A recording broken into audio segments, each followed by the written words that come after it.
I know most of the students का term one बिल्कुल अच्छा नहीं गया है। रीजन जो भी रहा हो, चाहे क्वेश्चंस आपके लेवल के नहीं थे या आपने पढ़ नहीं पाया या आपको कन्फ्यूज़न हो गई थी, वॉट एवर, बट एक बार आप सोच कर देखो, अल्टीमेटली इससे मार्कशीट तो आपकी ही इफेक्ट हुई ना। मैं उन क्वेश्चंस की बात नहीं कर रहा जो कि थोड़े हाई लेवल के थे या फिर आउट ऑफ सिलेबस थे, ऐसा तो कुछ था ही नहीं। मैं उन क्वेश्चंस की बात कर रहा हूँ जो कि आपने पढ़े थे फिर भी आपसे नहीं बने, फिर भी आप उन्हें गलत करके आ गए। उस टाइम पर जो भी हुआ हो, चाहे कन्फ्यूजन या कुछ भी, लेकिन कुछ ना कुछ तो आपकी प्लानिंग और स्ट्रेटेजी में कमी रही होगी ना। बट टर्म वन तो अब हो चुका है, उसके बारे में आप सोचकर अपना टाइम वेस्ट क्यों कर रहे हो? आप इस टाइम को चाहो तो टर्म टू की प्रिपरेशन में लगा सकते हो। आपके अंदर जो टर्म वन की आ गए, अगर आप चाहो तो उसे टर्म टू के एग्जाम्स को फोड़ने में लगा सकते हो। फाइनली गाइस, ये video class 10th and 12th के उन स्टूडेंट्स के लिए है जिनका कि टर्म टू अभी होने वाला है एंड टर्म वन में उनकी परफॉर्मेंस जितनी अच्छी नहीं रही जितना वो एक्सपेक्ट कर रहे थे, तो कुछ ना कुछ हमें प्लानिंग एंड स्ट्रेटेजी तो चेंज करनी पड़ेगी ना। तो गाइस फाइनली आज की इस वीडियो में हम यही डिस्कस करने वाले हैं, थोड़ी सी प्लानिंग एंड कुछ टिप्स मैं आपको बताने वाला हूँ जिनसे कि आप बहुत अच्छा स्कोर कर पाओगे, टर्म टू में इजिली फोड़ सकते हो एंड टर्म वन को गुस्सा टर्म टू पे निकाल सकते हो। तो गाइस बिना स्किप करे वीडियो को पूरा देखना, मैं आपका एक सिंगल सेकंड भी वेस्ट नहीं करूंगा, बिलीव मी। वेल हेलो दोस्तों, दिस इज प्रेम एंड स्वागत है आपका महात्मा जी गुरुकुल में। So without wasting a time let's start this video. तो first of all guys 2 minute निकाल कर आप सोचो कि टर्म वन में आपने ऐसी कौन सी टेक्निक्स और क्या मिस्टेक्स अपनाई थी जिसकी वजह से टर्म वन आपका अच्छा नहीं गया है। बट गाइस ये बहुत जरूरी है, आपको एक बार सोचना चाहिए कि ऐसी क्या टेक्निक्स हम फॉलो कर रहे थे जिसकी वजह से जो मैं रिजल्ट चाह रहा था वो मुझे नहीं मिला है।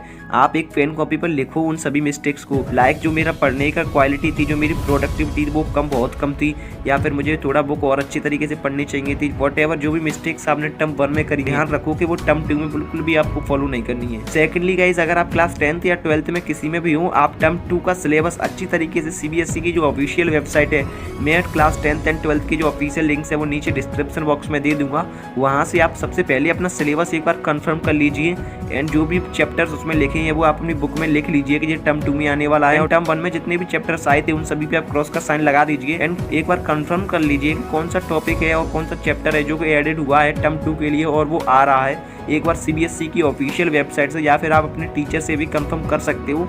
एंड आप जो सिलेबस है, जो पीडीएफ सीबीएसई की ऑफिशियल वेबसाइट है उस पर आप थोरली पढ़ना वर्ड बाय वर्ड, तो आपको पता चलेगा कि कोई स्पेसिफिक टॉपिक को ऑटोमेटिकली आपको ध्यान आ जाएगा एंड आप उसको बहुत अच्छी तरीके से ग्रैब कर पाओगे। सिलेबस एनालाइज करने के बाद गाइस आपको सबसे पहले देखना है कि टोटल सब्जेक्ट्स को मिलाकर आपके पास टोटल कितने चैप्टर्स एंड टॉपिक्स है जो कि टर्म टू में आ रही है। मैक्सिमम आपके पास 40 to 50 चैप्टर्स होंगे सभी सब्जेक्ट्स को मिलाकर, क्लास 10th एंड 12th की मैं बात कर रहा हूँ, अप्रॉक्स फिगर लेकर।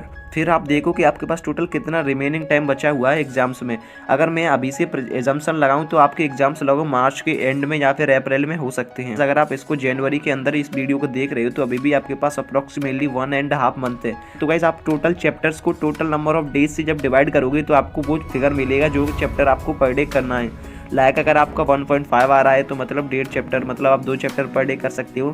एंड मेरे अकॉर्डिंग आपको 2 या 3 चैप्टर तो पर डे करने ही चाहिए, जिससे कि आपको रिवीजन में काफ़ी ज़्यादा टाइम मिल पाएगा और इतना एक स्टूडेंट कर भी सकता है और आपकी प्रिपरेशन बहुत अच्छी होगी और आपको कोई बर्डन फील भी नहीं होगा। इस फिगर को एनालाइज करने के बाद आपको सबसे पहले ये देखना है कि सबसे ज़्यादा वेटेज का कौन सा चैप्टर या टॉपिक है किसी भी सब्जेक्ट में। हर सब्जेक्ट में आप देख लीजिएगा, मैं आपको सीबीएसई की ऑफिशियल जो लिंक है वो प्रोवाइड कर दूंगा, जिस पर जाकर आप देख पाओगे कि पर्टिकुलर चैप्टर से कितने मार्क्स के क्वेश्चंस पूछे जाएंगे। तो आपको उस पर अभी से टारगेट बना लेना है या फिर उस चैप्टर के ऊपर लिख दीजिए कि 8 मार्क्स का है या फिर ये 6 मार्क्स का है। जितने भी मार्क्स का वो चैप्टर आ रहा हो आपको टर्म टू के अकॉर्डिंग वो लिख देना है कि इसमें से सबसे ज़्यादा पूछा जाएगा, तो आपका ऑटोमेटिकली उस पर फोकस बना रहेगा। तो जो सबसे ज़्यादा मार्क्स का होगा उसको हमें सबसे ज़्यादा रिवीजन एंड प्रायोरिटी भी देनी है, जिससे कि हम उसको अच्छी तरीके से कवर कर सकें एंड उस चैप्टर से अगर कोई क्वेश्चन आए तो हमसे वो बनना चाहिए। 5th टिप में गाइज आपको सबसे पहले ये देखना है कि टर्म वन में कौन सा ऐसा सब्जेक्ट या पर्टिकुलर चैप्टर था किसी सब्जेक्ट के अंदर जो आपसे नहीं बन रहा था, या फिर कोई पर्टिकुलर सब्जेक्ट होता ही है, जैसे क्लास 10th में मैथमेटिक्स एंड साइंस में से कोई ना कोई सब्जेक्ट किसी न किसी का वीक होता ही है जो कि बाद में आपको प्रॉब्लम देता है। And same steps class 12th के लिए, जो भी सब्जेक्ट आपको सबसे हार्ड लगता हो सबसे पहले आप उसको फिनिश करना शुरू कीजिए। आप ऐसा कर लीजिए कि पर डे उसमें से आपको इतने पेजेस या एक चैप्टर तो पढ़ना ही है। इस तरीके से आप कुछ ना कुछ अपनी प्लानिंग कर लीजिए, जिससे कि आपको लास्ट में बर्डन फील नहीं होगा। 6th टिप है गाइस कि जो भी आप पढ़ रहे हो, आप पढ़ तो लोगे बट उसको रिवीजन करना बहुत ज़रूरी है। तो जितना भी आप पढ़ रहे हो, बेशक आप 1 या 2 चैप्टर कम पढ़ लो, बट जितना भी पढ़ रहे हो उसका रिवीजन बहुत ज़रूरी है। तो आप कोशिश कीजिए कि रिवीजन का भी इक्वली टाइम हम दे सके अपनी सभी सब्जेक्ट्स को, जिससे कि सभी टॉपिक्स हमें बार बार ये ना लगे कि ये कब था, इसमें लास्ट टाइम में बहुत बर्डन हो जाता है। तो आपको सभी टॉपिक्स ऐसे लगने चाहिए कि यस ये मेरा प्रिपेयर्ड है। 7th टिप यही है गाइस कि आपके पास एक वीकली प्लान होना चाहिए कि इस वीक में आप इतने चैप्टर्स इस सब्जेक्ट के कंप्लीट कर लोगे। गाइस प्लानिंग बहुत ज़रूरी है और आप महीने के हिसाब से प्लानिंग करो, इतना टाइम आपके पास है नहीं। तो वीकली या फिर डे बाई डे टाइम बनाइए कितने सब्जेक्ट्स में या फिर ये सब्जेक्ट में मेरे ये चैप्टर्स इतने टाइम में कंप्लीट हो जाएंगे। तो ओवरऑल एक रफ आइडिया आपके माइंड में होना चाहिए कि इतने टाइम तक मेरा ये सिलेबस कंप्लीट हो जाएगा। गाइस 8th टिप यही है कि फिलहाल आप अभी एनसीईआरटी पर और जो आपकी हेल्प रेफरेंस बुक है आप उन्हीं पर फोकस कीजिए। मैं आपको सजेस्ट करूंगा कि जितने भी सब्जेक्ट्स आपके पास हैं उन सभी की एनसीईआरटी जितनी बार हो सके उतनी बार पढ़ लो, बहुत अच्छा रहेगा। जो आपके पास जो बुक्स अवेलेबल है उन्हीं से आप पढ़ने की कोशिश कीजिए एंड जितना हो सके उन्हीं को आप रिवाइज कीजिए। अभी आपको सैम्पल पेपर या प्रैक्टिस पेपर या PYQs पर जाने की कोई ज़रूरत नहीं है। एंड गाइस यहाँ पर होती हैं आपकी कुछ टिप्स खत्म एंड मैं आपको कुछ एडवाइस देना चाहूँगा। एडवाइस है कि आप अपने टीचर्स, अपने स्टाफ एंड अपने क्लासमेट्स सभी से बनाकर रखिए। अभी आप क्लास 10th या 12th में हो सकता है कि आप के स्कूल में आपकी ये लास्ट ईयर हो, आपका स्कूल चेंज हो जाए या फिर अब आप कॉलेज में आ जाओ, तो आप इन सभी को बहुत मिस करोगे। इन डेज को अच्छी तरीके से एंजॉय कीजिए, आप अपना इंप्रेशन सबके बीच में अच्छा छोड़कर जाएं।